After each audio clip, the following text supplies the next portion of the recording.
Yeah, don't forget though. You also have to add on top of the surgeon's drinks on the plane and all Exactly. that too. You gotta make sure you cover that bill. Oh, he also needed some new shoes for the surgery. Mm-hmm. You're gonna have to pay for those. Yeah. Also, his wife divorced him. You're gonna have to buy his. You're You have to buy his first. You gotta pay for his child support for the next 10 years. I'm dead. You're looking at your bill. You're like, why the f did I pay for a divorce lawyer? You're like, I don't I'm remember dead. that being included. I mean, luckily my sister like- got out of the hospital pretty quickly, but like, even just a night in the hospital is crazy expensive. Honestly, when people Dude, it's when people say they're doing like when home births are becoming like more and more popular, I kind of see why. yeah, it makes sense, dude. It's freaking crazy, man. I would not want to. Yeah, man, it's so freaking wild. Hey, speaking of hospital bills, the hospitals in Gotham I know. are up right now. Even what we're talking about is kind of in relation to the Batman. Yeah, man, I wanted to transition into it because I've been waiting like all weekend to freaking hear your thoughts too. I mean, I really liked it. I feel like it's one of those movies that's like super dark and depressing for people who haven't seen it. So it's kind of hard to like it's almost a kind of an art house movie, if anything, compared to like a lot of the Marvel movies. It kind of made me realize like how much I miss like a more grounded superhero movie and stuff. I felt the same way. Yeah. I mean, yeah, like for Marvel, I mean, I haven't really been a fan of Marvel recently, but I don't know. Like, I really did like No Way Home, but it is nice to get kind of that refreshing new take on like a superhero genre, and it wasn't just And I think big CGI and stuff. I mean, maybe towards the ending that's kind of one of my issues. But what were your thoughts, David? I know you were very excited about this. Did it live to the hype and then some?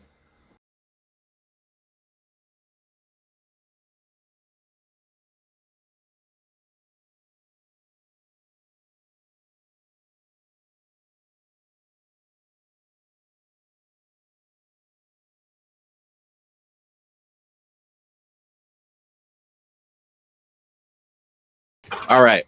Let me tell you about the second best Batman movie that has ever been made. No, I'm kidding. Dude, honestly though, if I were to just really simplify it, because this is one of those movies that even if it was bad, I'd probably still find a way to talk about it for 3-4 hours. But the fact that it was good, I have so much to talk about with it. I don't know. The main, like, if I were to keep it simple, the main things that I loved so much. I'm not even going to say what I loved. I'm going to say what this movie did. So 3-4 years ago, when the first cut of Justice League came out, it would have been 4 years ago. So December of 3 years ago, basically, Justice League came out, the first one, and that would have been 5 years ago. Came out in 2017, right? Or was it 18? It came out in 17, or was it 18? I think it was actually. I think you're right. I think it was 17. I'll check real quick. So Continue on. December of 4 years ago. Then. Yeah, it was 17. Dude. Yeah, so I remember seeing that movie in the theater, whatever, and I think it was like sometime a little bit before that, or like a little bit after that they had started planning a solo Batman film. And then I remember Ben Affleck was like, I think it was while they were filming Justice League, Ben Affleck decided that he was not going to he wasn't going to be Batman anymore. And that's when I got excited, because I was like, okay, that's dope, because Warner Bros. Still has that Batman movie planned. We're going to get somebody. We're going to get something. It should be good. That was, 4 years ago now? So here we are. I'm a 5 grown years. man now. Many things have changed. Well, it was December of 2017, so it's really only like 4 years and 3 months. True. But so yeah, now I mean we're grown adults now. We were kids when we were teenagers when that movie On came law, out. in All of spirit, that. we are children. At least I am. Oh, I get younger every day. Honestly, though, man, it's all when you hear something like that. There's going to be a new Batman movie. It's scary enough. I mean, and then like the plans were up in the air. It was kind of almost in like a development hell type thing for like a year and a half. And then Matt Reeves signed on to direct it, and that's when I got excited because he's a director who knows how to do it. He knows how to do a story, and that's what I like. Matt Reeves knows how to go down into the ground level of a story and show you what it's like to be there. And that's what he did with Planet of the Apes. And that's when I watched this movie. It's the weirdest thing. I was thinking about Planet of the Apes while watching Batman. Because if you watch Rise of the Planet of the Apes, that's a great freaking movie with James Franco and Andy Serkis. And it's a little bit slower. It's not the most action-packed movie, especially not out of that franchise. Yeah. But it's still a great movie, and I think about it, and I never knew, like, when I was a kid, that movie came out, I didn't like it, really. Like, well, I thought it was cool, but, like, I wasn't really, like, I thought it was boring. Yeah. But everybody was, like, crazy about it. They were like, oh, the new Planet of the Apes is incredible, da-da-da. And then the second one came out, and everybody was going fucking insane. And then the third one came out, and I was like, dude, I had no idea, because I thought Planet of the Apes was lame. I thought it was a boring concept. I thought the first movie was boring, so I never saw any of the two other ones, which are critically acclaimed. And all that. But that's the director that we get for our Batman movie. And I love that he's showing us that he's going to be able to do that with Batman. That's what I felt like with this movie. Because it was the first movie in a trilogy, which we know because we were told that years ago. This movie is planned to be a part of a trilogy story. Mm-hmm. And the reason I'm talking about this so much is because it's important to my main complaint about Batman, about this movie. But overall, I think in terms of just the action, man, I love the action. It was so fun to watch, and just like the fighting, it was so crisp. You know, it's one thing that I can compare to the Nolan films, and everybody really loves the Nolan films, but I've noticed that everybody seems to really love this movie too.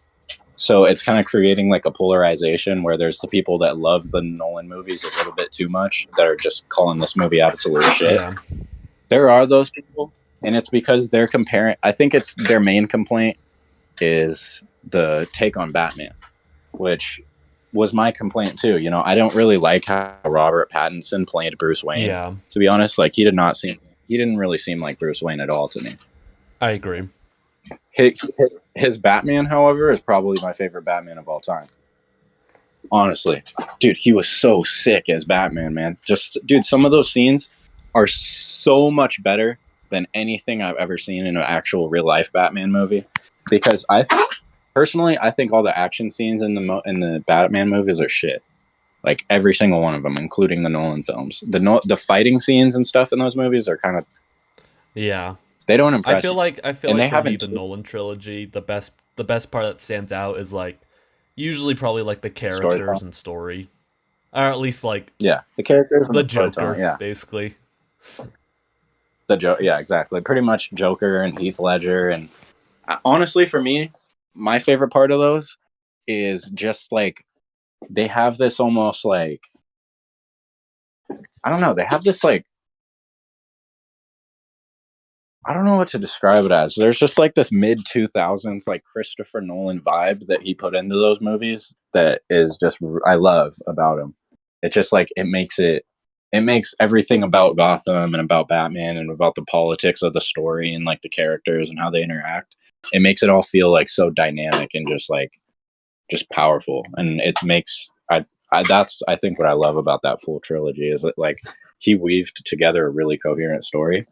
But honestly, if you take it down to the first movie and the second and the third movie, because I'm never going to dispute this, The Dark Knight is a masterpiece. But the movies that dude, honestly, I didn't even like Dark Knight when I was a kid. When I left the theater, I didn't really feel too impressed with it. I was a huge Batman fan, and he he threw fucking Two-Face in there for like 10 minutes, made him say a couple of cool lines, and then the whole thing was like a waste of time, basically.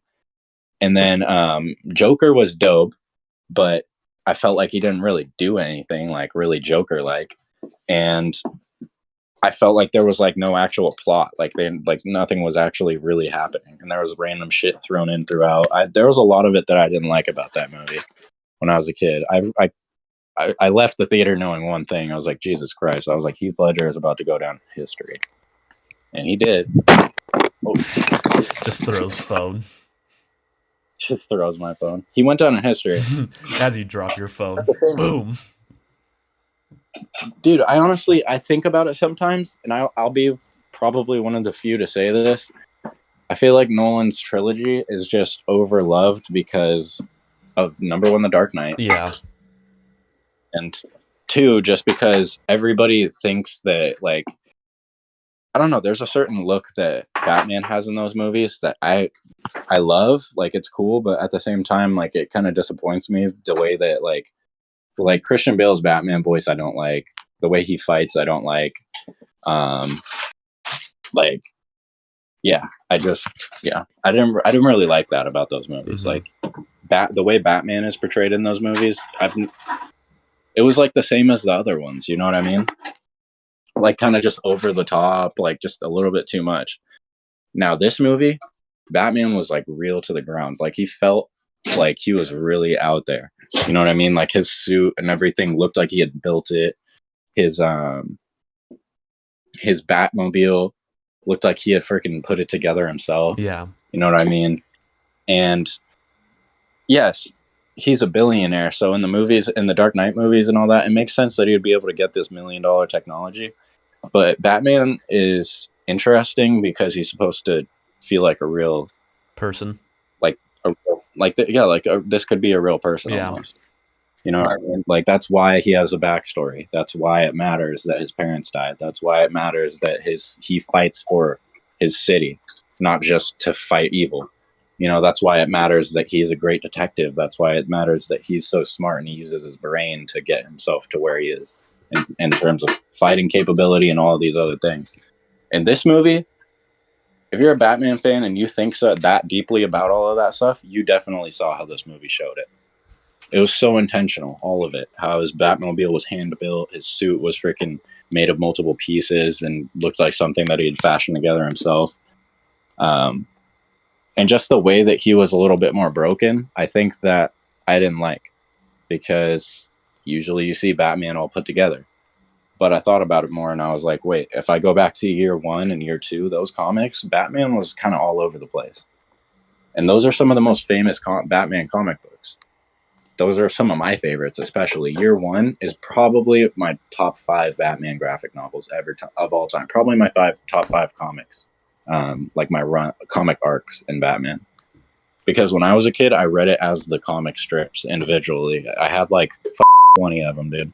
And sorry. Jeez, sorry. But dude, I had like 20 of them like stacked up, and it added up to like year 1. And it was so annoying because each of them was so short.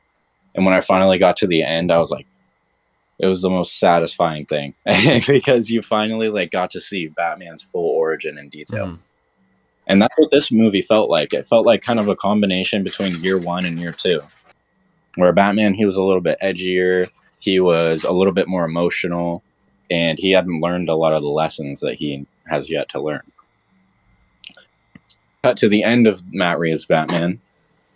You see him on top of that roof, and didn't you feel like his demeanor changed a little bit when he was on top of the roof a little bit up there? I guess spoilers from here on out. Oh, yeah. I mean, we haven't really spoiled anything. I guess, like, before we go into spoilers, out of 10, what would you give it? And then we can... Because I feel like to talk about it more, you kind of have to go into spoilers. Oh, yeah. Okay, that's not... I don't think that is initially a spoiler, but I'll... thanks for warning me. I'll curb I mean, you've been fine so far, but... Yeah, but anyways, you know what I'm talking about, though, at the end. Yeah, his demeanor changed a little bit, right?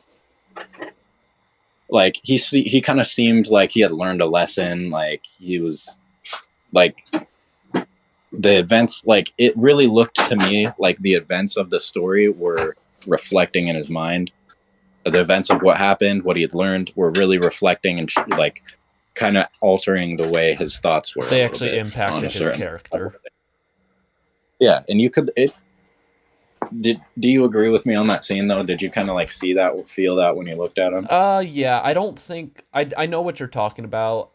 I'd say his demeanor definitely changed, and I think part of that is the way you're saying, but I think the more bigger part was, I guess, like how he's gonna be a symbol now, as opposed to just not just a tool to not just to be an individual that uses fear to stop criminals, but also use himself as if is that what you're kind of talking about? But also like more like as a okay, then yeah. I perfectly you said it even better than I could. That helps out a lot actually. I couldn't really explain it that well, but I am exactly. a smarty pants. He kind of like exactly what you said though. He's kind of like he's transitioning from this selfish figure to he has these selfish mind, this self, and that's what they're.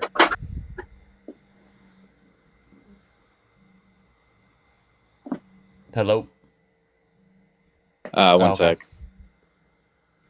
But yeah, he has like this, like he has this kind of like, yeah, he has a selfish mindset on it almost. Like, and I think they did a good job of showing that in the movie, where like when when he goes a little bit over the line, to avoid spoilers as best as I can, and the way that characters around him reacted to it. Did you know what I'm talking about? Are you right? talking about in the finale, or it happened like once or twice throughout the movie? I think like, I mean, I know they show one scene in the trailer, like when he's like I'm vengeance, or he says that right after he just pounds the one guy. I was like, like that part, and then they're all like, and then throughout the rest of the movie, they made fun of him for calling himself Vengeance. Mm-hmm. You notice how they like made a joke out of that, and yeah. Anyways, there were a few moments where like he almost, I don't know, I can't really talk about him, but anyways, Well, we can transition to spoilers if you do, because I say let's just we can give our general thoughts and then. Yeah, yeah. As far as my general thoughts go, though, that's a mess, but that's probably it. So, in short terms, you liked it a lot. I loved this. Yeah, I loved it. It's definitely my favorite Batman movie, but it's still not better than The Dark Knight.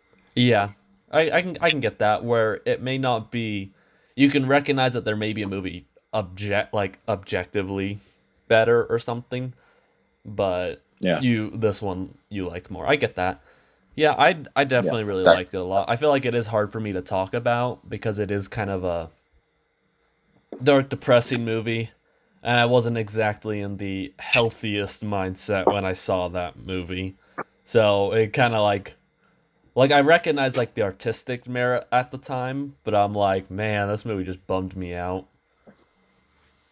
Damn. we can talk about more about it maybe later after this, but yeah it was just it wasn't the right mind. I mean, I guess like if I was already in that like depressing mindset and I go see the Batman, you're like, well, it's just more, but yeah, that is true. I wouldn't want to see Batman when I'm depressed. I was having a bad day that day too, but I don't know, man. Something about just seeing Batman just kind of like changed my freaking mindset about everything. Yeah, I was such a little kid that day.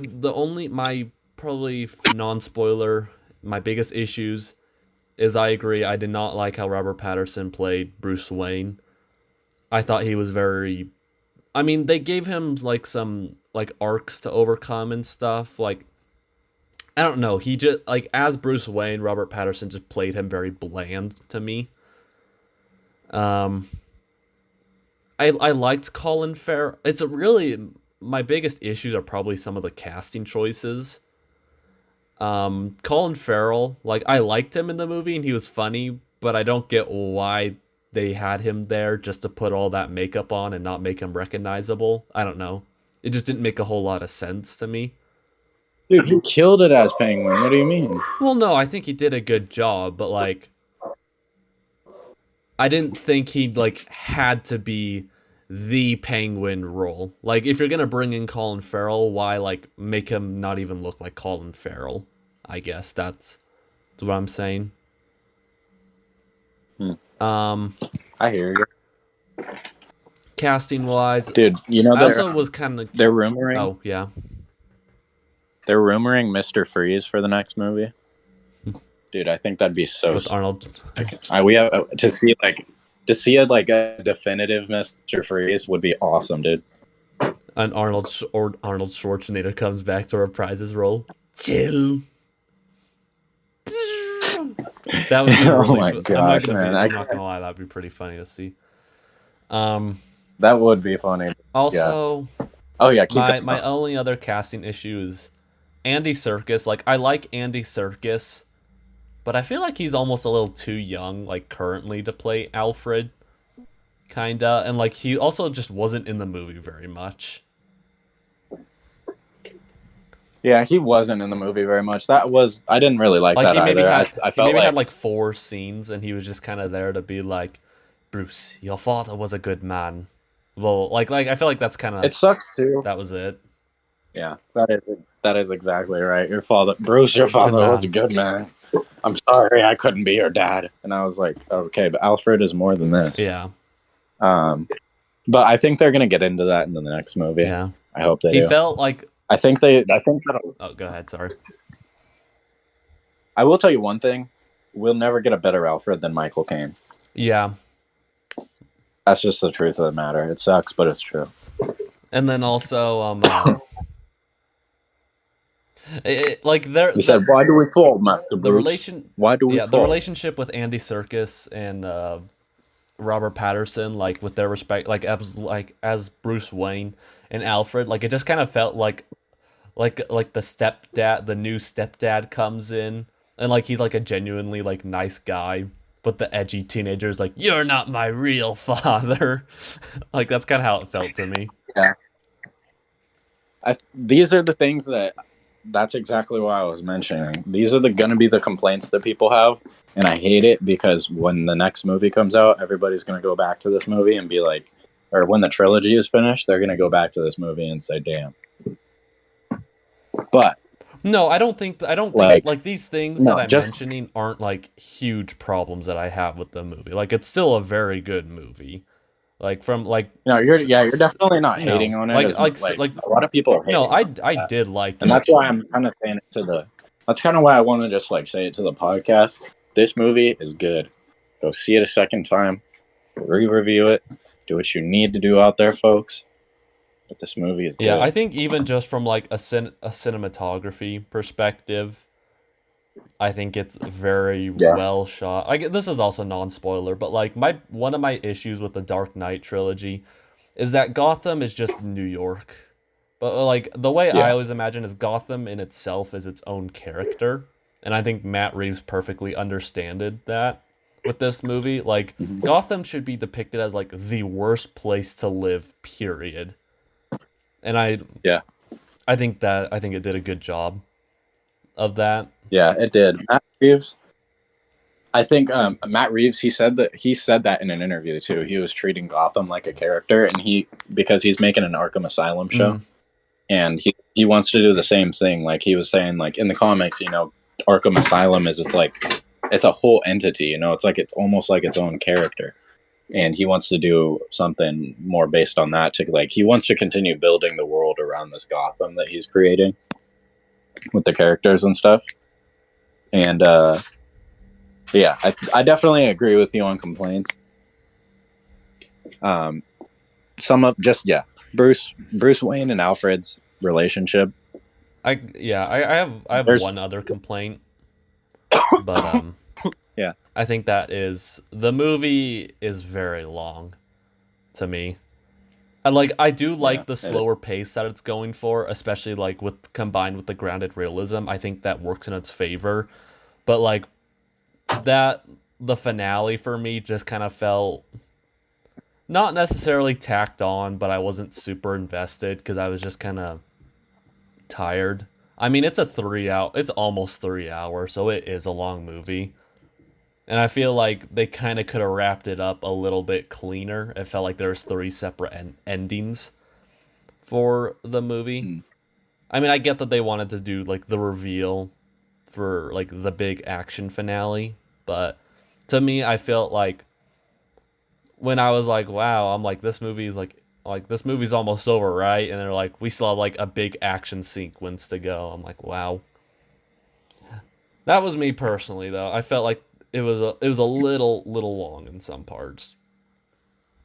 I will say one thing: the pacing, you could feel the pacing almost too much, just because like I don't know, like I want a movie to. The best thing about a movie for the story to feel like it would unfold naturally, even if the events themselves don't necessarily like it's some crazy stuff happening that would never happen in real life. Mm-hmm. You feel like there's a cause and effect to the story, you know, and sometimes that felt like I don't know actually though, because then I think about all the detective aspects of the story and everything like that, and they were so perfectly done. Like just the way that Batman like really went about the investigation and just we were able to see all of it unfold Yeah. was so well done. Like they've never done that in the Batman movie, and that's how all the comics were. That's how every comic was.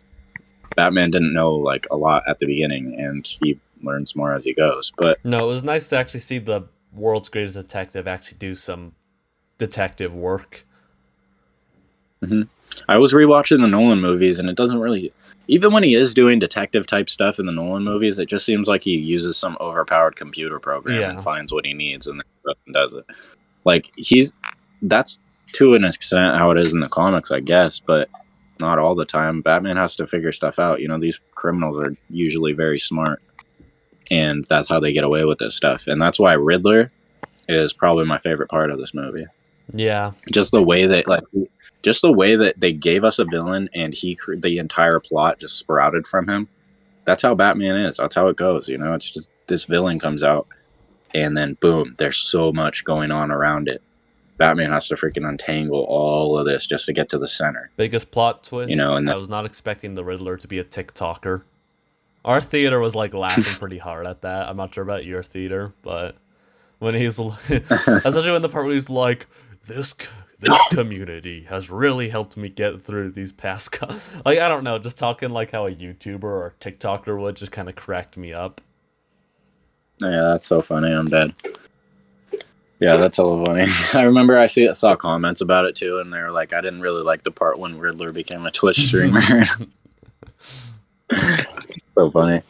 But I mean, I don't know. It was kind of crazy for me because I thought this movie was going to be set in the 90s originally, and it was set in present day. They had social media and all that stuff, and they weaved it in pretty intelligently, which honestly most movies don't do these days. Yeah. Any social media aspect of most new movies that I've seen has been utterly like just blatantly just beyond Stupid. idiotic. Yeah. Yeah. Where they have no basic. I love. Yeah, the good old TikTok thumbnail. That's so funny. Yeah, I think I guess one other non-spoiler thing. I think Michael Giacchino really hit it out of the ballpark with the soundtrack and the music. Oh yeah. For me personally, he's kind of hit or miss with his movie compositions. They're either like really good or they're just kind of bland and generic for me. Yeah. So I think he did a really good job with the Batman soundtrack. At least like the main Batman theme. Also, I liked how the Riddler's theme was the opera song that I can't think of now. Yeah, Michael Giacchino is one of the new great movie composers. Yeah. He's going to be the next Danny Elfman. Very easily, because like you can just tell listening to his stuff, because he's one of those ones, you know, every few movies he has like a great, incredible score that like pushes him forward, and then he goes on for a few years, and then another great one. Yeah, I know he did I think he's done the music work for the Jurassic World movies, which I've personally liked, at least for the first movie. Um, Mm-hmm. so I guess we'll see how he does in this last one. But I like the music in the second Jurassic World movie. yeah, I like I parts like of it. Some of it is a little too over the top for me, like the Indoraptor theme, when it's like la, da, da, da, like the big dramatic choir or something for like such a lame dinosaur. To me, it like doesn't fit. And I don't know. That's a little. It's just a little corny for me, but Yeah, no, that movie was, in general, a lot of that stuff was misplaced. yeah. But shall we dive headfirst into these moist spoilers? Yes, we All may. right, you have been warned, folks. I mean, I'm assuming a lot of people have probably already seen it by now. It kind of seems like, I don't know, it kind of seems like it had a big weekend. So Yeah, I'm I think curious, how did it do box office wise? I think it ended Sunday with like 160 million.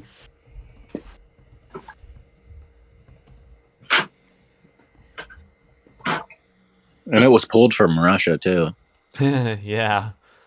I wonder why. Is there like something going on in Russia right now or something? I don't know.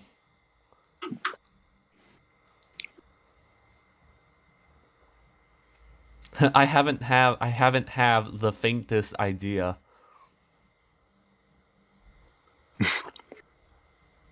McDonald's closed all their stores in Russia too. Ooh, that'll show them. Okay, yeah, it had a solid. It had $134 million debut domestically. It made almost 300 Oh, yep. million worldwide. Ooh, first Yeah, weekend? I mean, even the 128 million domestic, that's a pretty. Yeah, I that's a mean, right whopper. now it's the highest grossing film of 2022. The pandemic era? Of 2022. Oh, No okay. Way Home is gonna be the king. I don't think anything's gonna top No Way Home. That's gotta be a billion. I'll tell you what though, this has got to be $1 billion movie, man. With I that think it's pretty. already I at think it. 300 million domestic. I don't think it'll quite hit $1 billion, but I could see it hitting. Like, I think it's gonna hit at least 700 million. I think nothing less, but I think $1 billion is That's a definitely good point. plausible. Damn, man, it's freaking. I'm glad everybody showed up for Batman. Yeah. Yeah, I mean it's definitely definitely a good movie. I think it's way better than a lot of the stuff Marvel has put out. And it's kind of nice to Yeah. watch a movie that isn't connected to a cinematic universe or something. Or it's like this movie's setting That up. is true. I mean, I guess there's like kind of the tease with the Riddler. And do you know who was that supposed to be the Joker? Yeah, it's he's played by Barry Keoghan. Okay. I was like, And yeah, he's the Joker. I was wondering, I'm like, that's probably the Joker. I just don't know who. I wonder if they purposely kept it all shadowy so they could potentially put what's his face? Oh, Joaquin Phoenix's Joker in there potentially. That'd be cool. Because I feel like watching the Batman, it kind of reminded me of the Joker, like in a good way though. Like I felt like these two movies could exist very plausibly together. Yeah. Dude, we really got two of the greatest comic book movies of all time within 3 months of each other. Are you referring to No Way Home and the Batman? Okay, because I thought for a sec I thought you were talking about the Joker. I'm like, my dude, the Joker came out 3 years ago.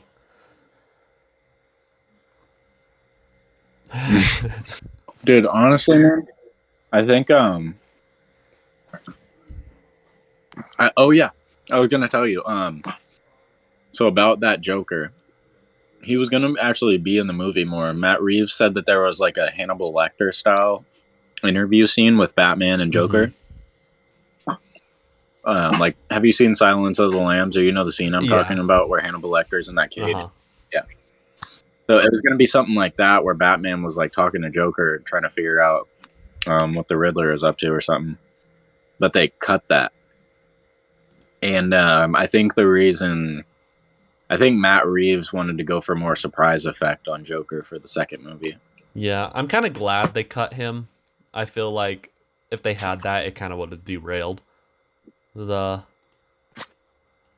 movie a little. Yeah, I think they could have traded that scene for maybe one or two of the other scenes that were in the movie, but director's vision. I think that would have been a dope scene to like see, because he wouldn't have been like a villain or anything in the movie or a main character. He just would have it would have been that scene, and then that little tease at the end. But I don't know. I like the way it was, where we only got to see a little bit of it. I honestly don't want Joker to be the main villain or even a big villain in the next movie, because I just don't want it to feel so reminiscent of The Dark Knight, where the second movie had Joker and the first movie had a tease for Joker at the end, because that's exactly how it was. Batman Begins, Gordon gave him a playing card, and he was like calls himself the Joker or something like that. Yeah. And then the next movie, but we'll Plus, see. there's like been so many like recent incarnations of the Joker. Yeah, like I want to see some other characters, man. Batman has some badass villains. Yeah, Mr. Freeze would be dope, dude. Yeah, I mean, I think it depends on how they did him. I feel like knowing Mr. Freeze's backstory of like under Matt Reeves' vision, I'm saying specifically. No, I think he would do a good job. I think he would do a good Mr. Freeze, but I think it would be kind of hard to imagine him in this world of Gotham, just because like the Riddler is very grounded, and I agree with you. I think he is one of the best parts of the movie. Very creepy.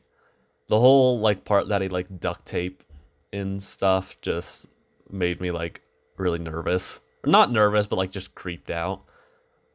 Yeah, and the way that his scenes were shot too just gave you such a like serious they honestly one of the better done villains in all of the Batman movies, because he was given like a whole like feeling to him, like that villain felt like a character. Like Marvel doesn't even do that really very well. Yeah, not honestly. I don't think they ever really have. Maybe with Thanos, I think they did kind of. But I mean, how do you mess up Thanos? You set him up big and do some cool shit. Yeah. I mean, I think Marvel has had a couple decent villains, but yeah, for the most part, I don't think they do super well. I take that back. Bad guy in Black Panther was a good job. There was the Mandarin was okay. Mandarin was horrible. Come on, man. In Shang-Chi. Mandarin. Yeah, no. No, in Shang-Chi, no, he was. Yeah, I'm not talking about. No, I'm not talking about. I'm talking about the actual Mandarin. Dude, I was about to be scared. I was like, Cameron. I was like, what happened to you? What if they tell him it's my friend? You'll never get him back. You must deposit $10,000 into. And solve these riddles if you ever want to see him again. And also like and subscribe to my TikTok. I do agree with you, though. I just love the way that, like, it was so, like, it's very different from the way that we usually see villains. The Riddler had, like, he has a scene where it's so, like, I don't even know how to describe it. It was so well done. Just the Riddler and Batman in this movie, they looked so cool, and they just felt so cool and so real. Yeah, it's nice to have a villain that's, like, I mean, I think Wenwu's okay in Shang-Chi, but, like, I was never afraid of him. Like, I think there's only a handful of MCU villains to me that, like, I'm scared of because of, like, how intimidating they are. I'd say, like, Thanos is probably, at least Infinity War Thanos is one of them. One, because of how powerful he is, but I think the bigger part is, like, just how insane he is, but how he's convinced himself that he's, like, the hero. And I think, like, that's a terrifying thing when someone thinks they're doing the right thing. So, yeah, the way that, and it was like, I don't know, all of the story elements just supported the Riddler as a villain so well, like what he was doing and what went on. Like the whole plot centered around really just a guy on some crazy ass shit. which is a lot of times that's how the comics Mhm. are. And it's just like, oh man, it was such a beautiful like web of just like characters and crazy stuff going on. Like the fact that like the whole Carmine Falcone story was able to connect to everything well, and like Mhm. the just the way that they brought the Penguin into it and set up corruption in Gotham and just showed us how deeply it can go. And they did that in the Batman Begins, but it's literally one of the first scenes in the movie. He's talking to Carmine Falcone. He's like, "Look over there. That's the DA. That's the judge." Da da da. He's like, "I'm powerful." Versus in this movie, it was like, well, that's how it would really happen. Yeah. It would be a secret. It would be a secret. Nobody would know that the DA was hanging out with the Riddler or with Falcone. Falcone and freaking the Penguin. Mhm. At this crazy, I feel like they also resolved And it then- too quickly in The Dark Knight. I mean, like, at least, like, halfway, like, when Harvey Dent was there. Like, it just seemed like all to go Mhm. right, and then I feel like that's part of the reason why they made him become Two-Face in that movie, is they're like, oh, crap, like, Harvey Dent's, like, doing too good of a job and stuff. Yeah. One good thing that I loved about the Dark Knight trilogy is just the way that each movie feels like its own movie, but it all feels like it connects to a larger picture too. Like that was the way that Christopher Nolan did it. I really like, because it's enough where they still feel connected, but it's also enough where you don't watch one movie and it feels disconnected. Mm-hmm. But that's why I'm more so excited for this movie, because it felt a little bit like it had some of those little like short ends, of what a movie of a big that's part of a bigger picture has. And I don't know. That's why I'm more excited to see the rest of the movies in this. Yeah. And I think that's what it was. I think that's the fact that the way I'm talking about this, Matt Reeves is excellent at doing trilogies. The fact that I'm talking about this means that he knew that and he thought about it ahead of time.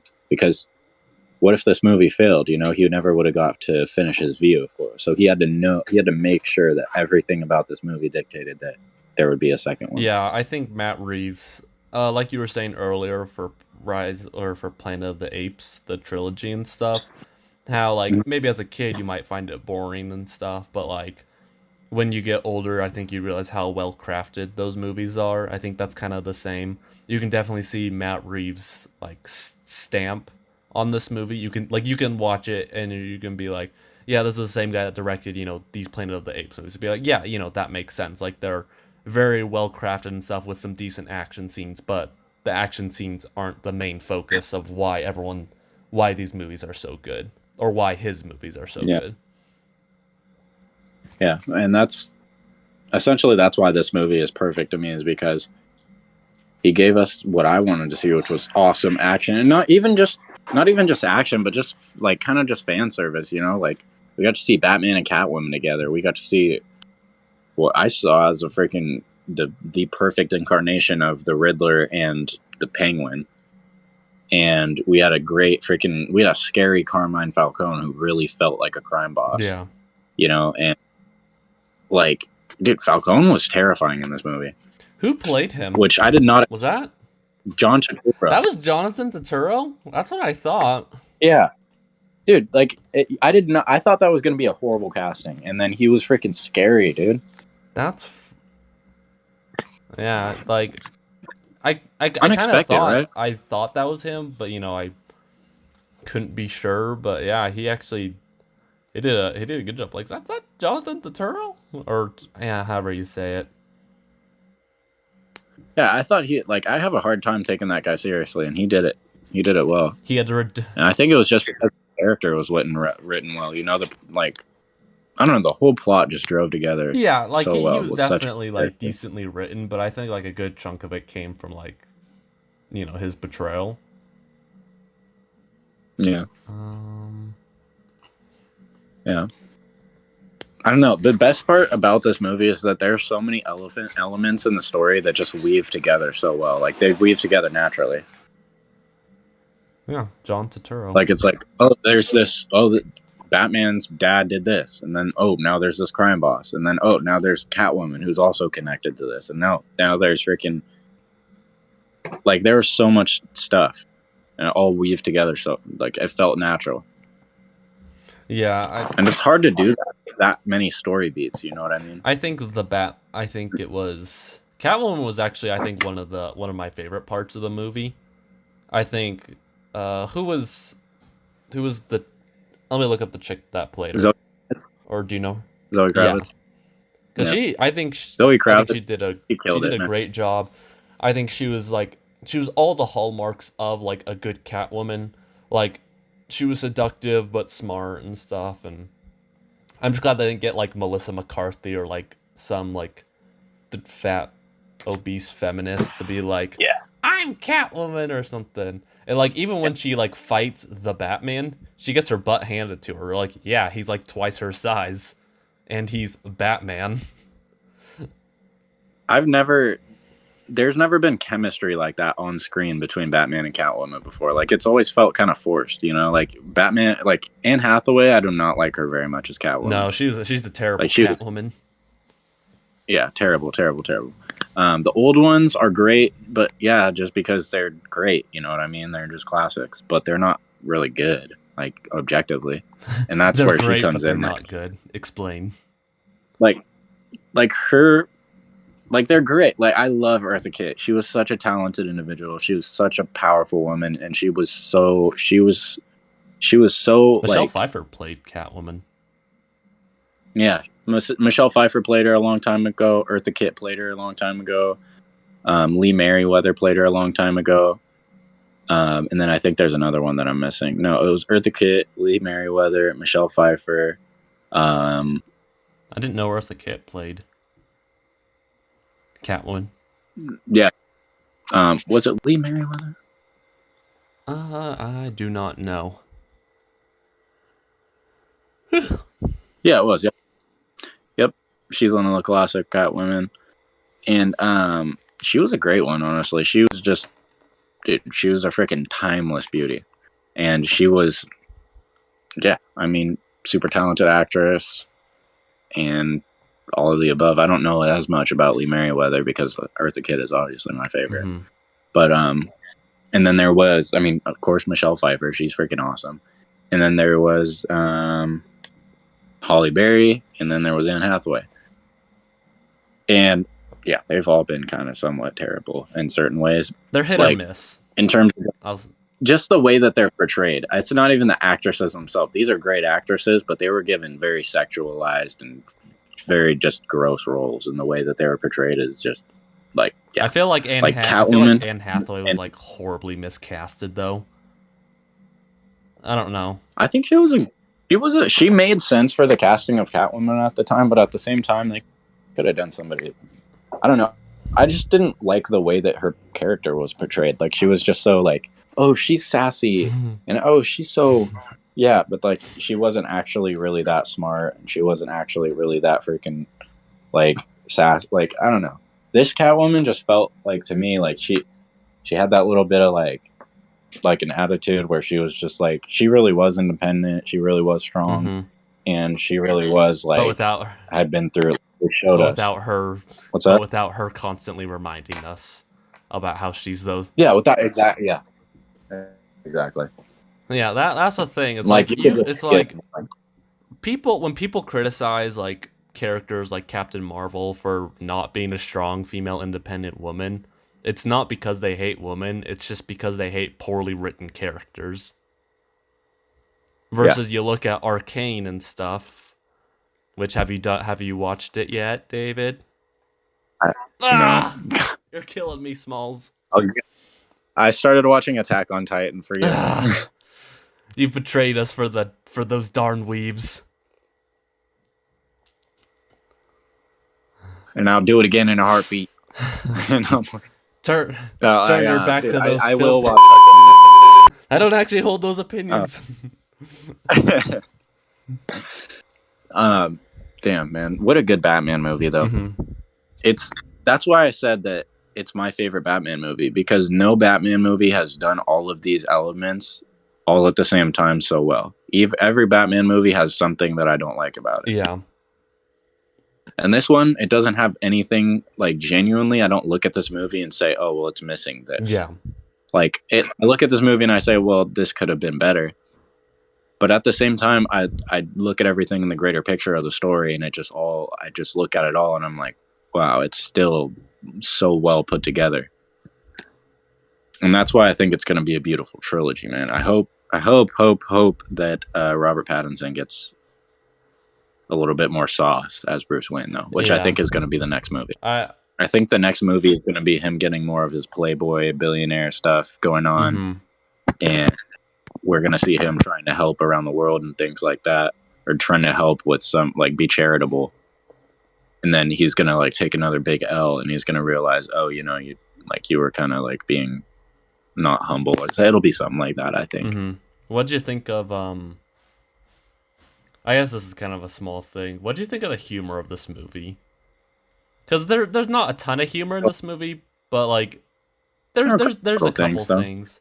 And for me, like, some of it's okay, but, like, some of it just seemed, like, kind of inappropriate given the tone of the movie. At least me personally. Yeah, honestly, not a lot of humor in the movie stood out to me, so honestly, that's probably, like...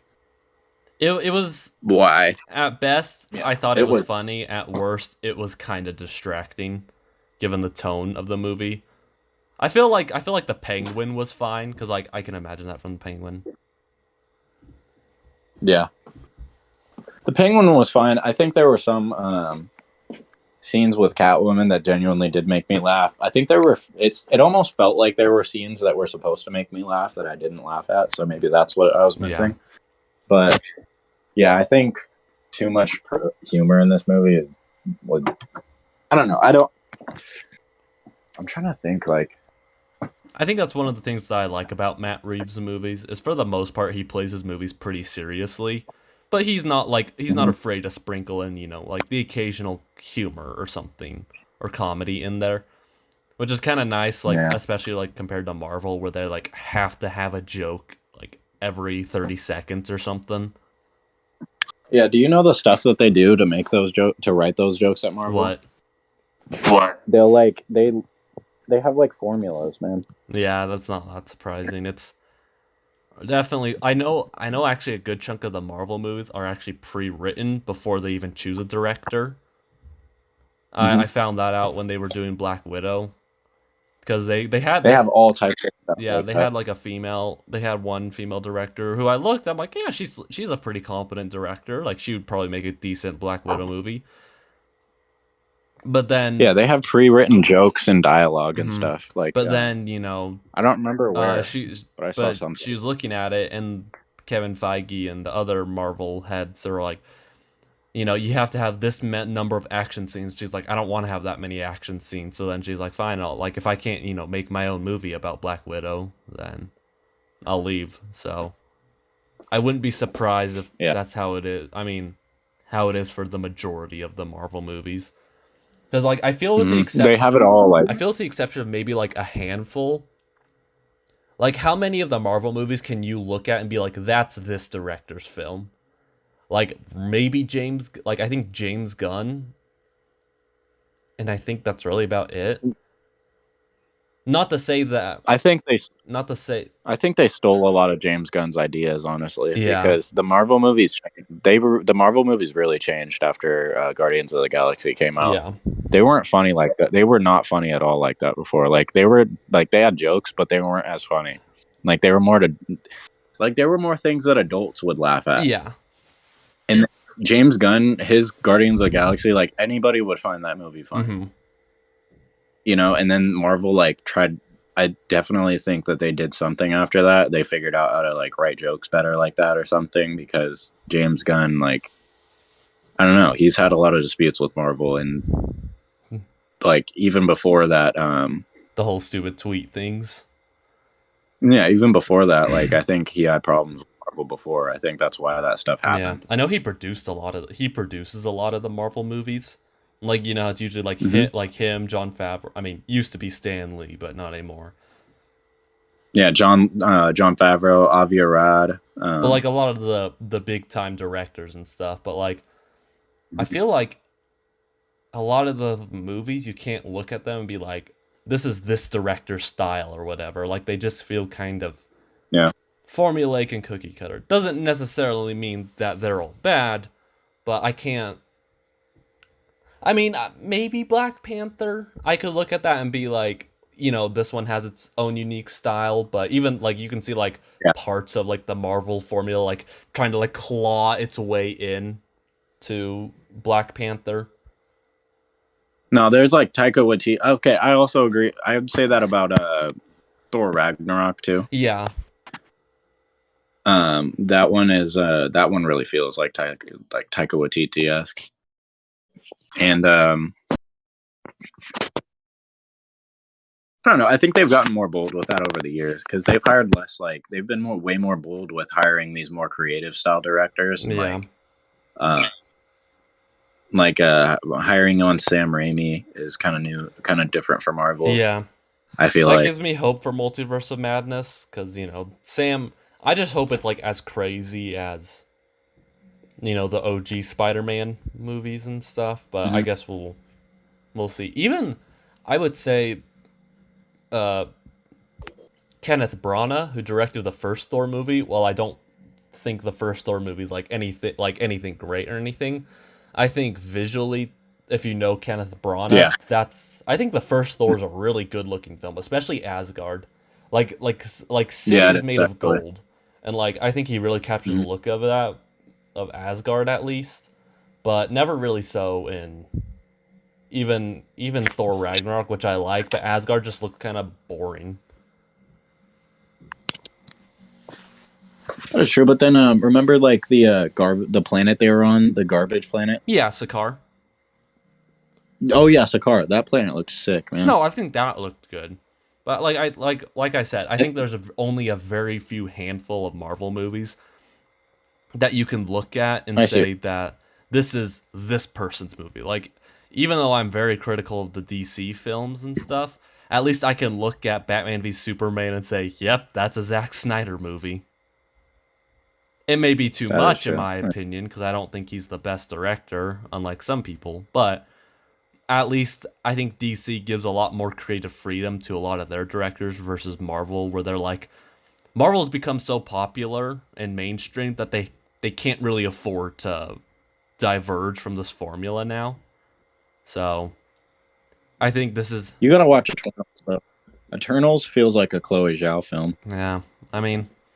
I felt like that more and more with the newer Marvel movies, though. Like Doctor Strange, that's a Scott Derrickson movie. I haven't watched enough Scott Derrickson movies to really say, but like, I don't know. He does a lot of this. I don't know. He does a lot of this like realism, and then it like all splits apart and shit is just bonkers type stuff. Like that's why I felt like when I saw that he was doing Doctor Strange, I really wanted him to be able to do the second one too, because he put that, like, you've seen Doctor Strange, of course. Like, dude, that movie is gorgeous, man. You know what I mean? But I don't know. I think Marvel's gotten more bold. I hope they continue that. But at the same time, a lot of it is starting to feel just not cookie cutter, but just like corporate almost. It's like corporate. Like, I know because I know how they write those jokes, dude. The stuff that they have their writers go through. I've seen it on like Reddit threads and stuff like that, and interviews where they talk about how they'll have like a list of like references that they can make and things like that, and they'll ask like, oh, where did this stuff come from? And they're like, oh, focus group, da da. And a lot of that research comes from like what causes certain things in our brain, like, oh, nostalgia. Like if you make a joke that triggers nostalgia, it changes people's perception of the movie a little bit. And Marvel has hired scientists and things like that and psychologists for this stuff. Over the years, they've hired all types of people to be able to do this. And it actually, like, it's a formula that works now. It's freaking crazy. Mm-hmm. But that's why if you watch every Marvel movie out of the last 5-6 years has a joke about like an old movie. Like Spider-Man is always joking about, oh, that really old movie, Empire Strikes Back. Yeah. Like that joke is just so corny, just so obviously used to get an audience reaction. Mm-hmm. I'm like, that is not a super old movie. I don't know, like he's like, I mean, like, I guess, well, yeah, we were around, like, when that movie came out, we were around his age. Like, I don't think I would look at Empire Strikes Back and be like, a really old movie. I would call it an older Yeah. movie, but not really old. Yeah, what, 1989? Or no, what is it? 79, I guess. Yeah, somewhere around there. Yeah. Yeah, something like that. I think it was 82 actually. But yeah, that's like not that really. That's not that old. Or even like okay, I will say though, in Endgame, like America's Ass, that was so funny, man. No, that was Just funny, it's but that that's wasn't so like a funny, dude. reference. Or was that a reference to anything? But then yeah, but then you have Thor playing Fortnite. Like that is just so obviously used for the freaking people to get it. Now that joke is cringy. You know what I Yeah. mean? Whereas like the Riddler on TikTok, bringing it full circle before we diverge too much, knowing us. Yeah, But like I feel I don't like know about it's the kind of like a haha joke, but it's not like super obvious and stuff. Where it's not like Thor's like Noob Master 69. I don't know. I think the Batman. It's while it's super dark and depressing, and while I probably wasn't in the best mindset to watch it, it was definitely a fresh air for comic book movies, for me.